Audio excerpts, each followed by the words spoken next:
and welcome back to our new lesson.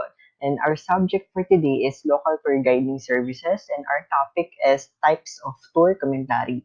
By the way, my name is Mr. Alejandro Gabriel A. Santos, your tourism teacher. Okay, so our topic is the tour commentary, the guide speak, or preparation, planning, and delivery.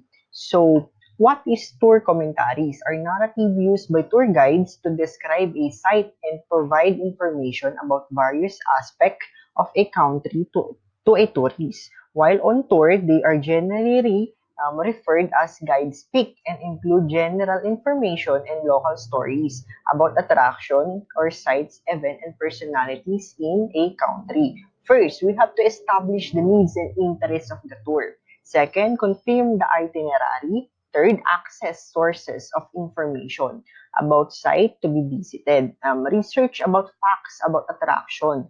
Prepare the text of commentary based on established facts. And as a tour guide should prepare spills or tour commentaries before the beginning of the tour and compose of the following main parts. So we have introduction, briefing, presentation, and closing. Okay, so know the content of your spiel backwards and forward, but don't memorize it. Distraction or interruption, including question from your audience, will leave you floundering. Instead, learn the concept on meaning, deliver them with inflection that reflects both enthusiasm and authority. So this will also let your answer to into your spills. That way, you deliver the spiel can be just important as what you say, so take time to work on it. So project the right body language. So we have right body language in presenting a tour commentaries. Stand up straight to convey confidence in your product as your pitch, your spiel, shake hands firmly, but do not forcefully na pina-force natin yung sarili natin na yung pagsasalita. Maintain confident yet easygoing body language. So you appear approachable but not aggressive. Take your cues from the potential client. So see if your body language is mirrored or if you need to tone it down. Okay. So build natural rapport with your audience. So pay attention to their reactions, especially with their facial expression habang nagsasalita tayo. And body language na din. So, watch your signs of boredom or discomfort to adjust your spiel accordingly.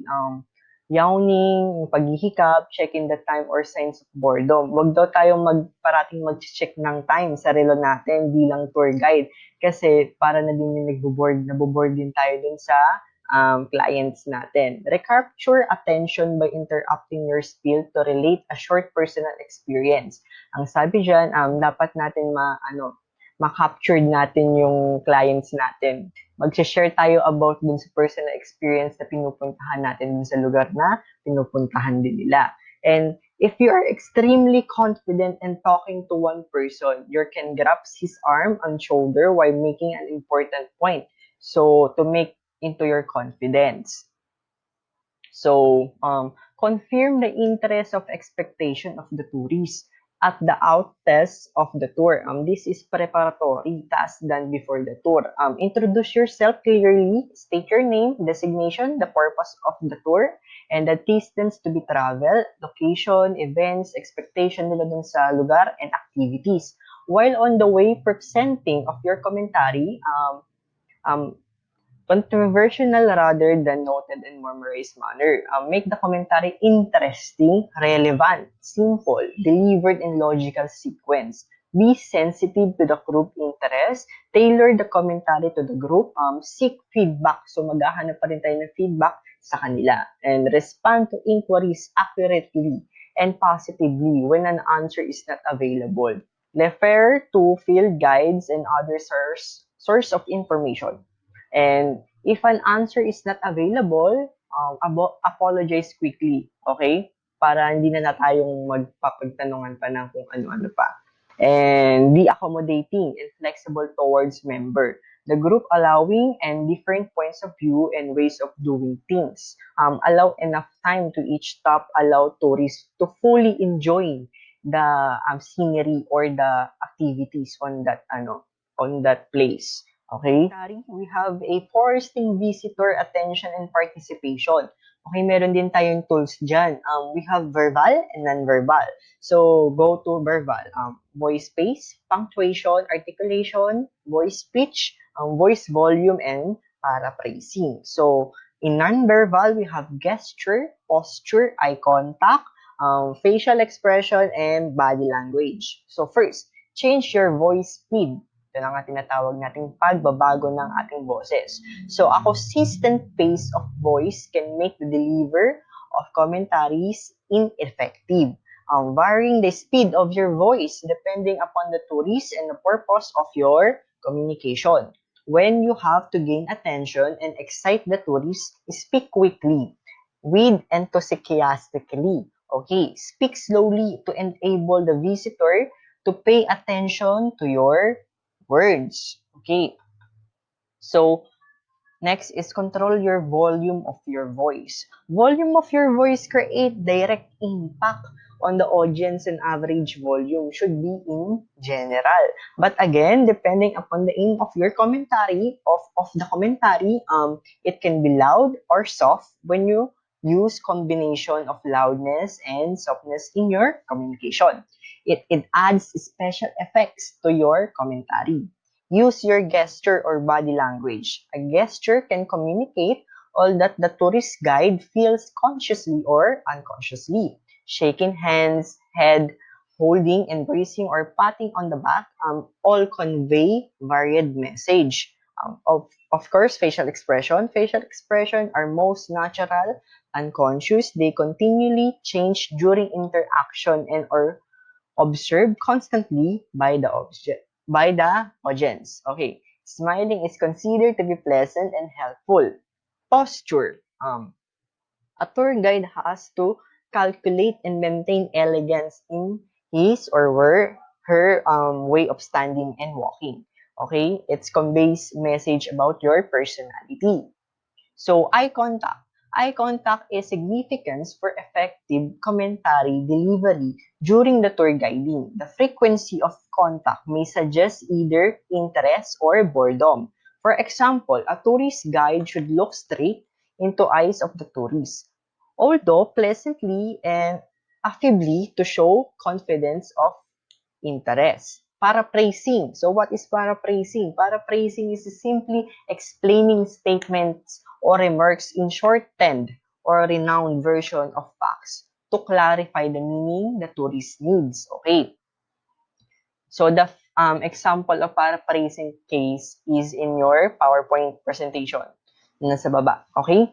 So the tour duration affects the amount of energy the tour guide needs to use, with the idea being having the tourists happy and enthusiastic throughout the tour. Okay? To keep the tour group enthusiastic and the tour guide's needs. Okay? Keep the commentary light. Okay? So what is the meaning of that? People travel for enjoyment, so present the facts in the witty and humorous fashion. So maglalagay tayo ng mga witty jokes or witty facts about dun sa places na yon. However, do not be stand-up comedian. Always modulate your voice for your variation and emphasis. Okay? Wag po muna tayo maging comedian dun sa habang nagsasalita tayo ng spiel or the tour commentaries, kasi hindi po tayo comedian. Tayo po ay tour guide. Okay? Keep the narration positive. Each country or province has problems. Do not dwell on them and constantly highlight improvements and progress made on them. Okay?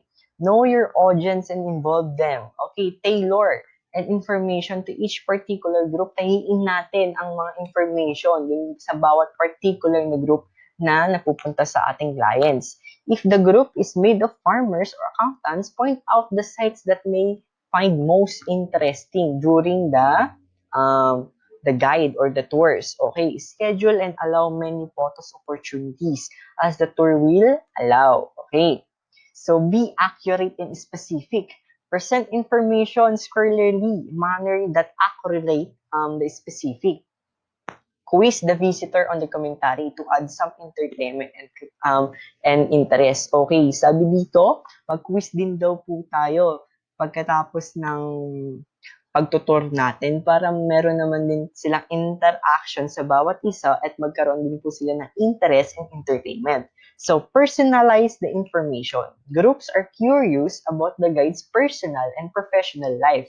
Turn this curiosity to an advantage and weave some personal information into the commentary. Be aware that your life does not become the tour. Okay? So, wag nating hihalo muna yung mga buhay natin dun sa tour na pinupuntahan natin. Okay? So we have a mastery of the subject of tourists. Will respect a guide knows his subject well. Adopt a friendly attitude and take responsibility in maintaining harmony. Let's visitor know that their enjoyment and primary concern. Respect others and be careful and concerned listener. Okay, maging respect tayo sa bawat ang kliyente natin, maging good listener. Okay? Establish an environment where each visitor feels free to contribute is more interesting and adventurous to all. In this way, visitors are more likely to approach a guide. Okay? Pag nagbigay na tayo ng establish na tayo ng confidence dun sa ating clients, mas mapapalapit po sila sa atin. Okay? Mas mapapadali ang ating trabaho. Okay? So, do not give up. I do not give ultimatums and that cannot be enforced, telling visitors that they will not be left behind if they are late.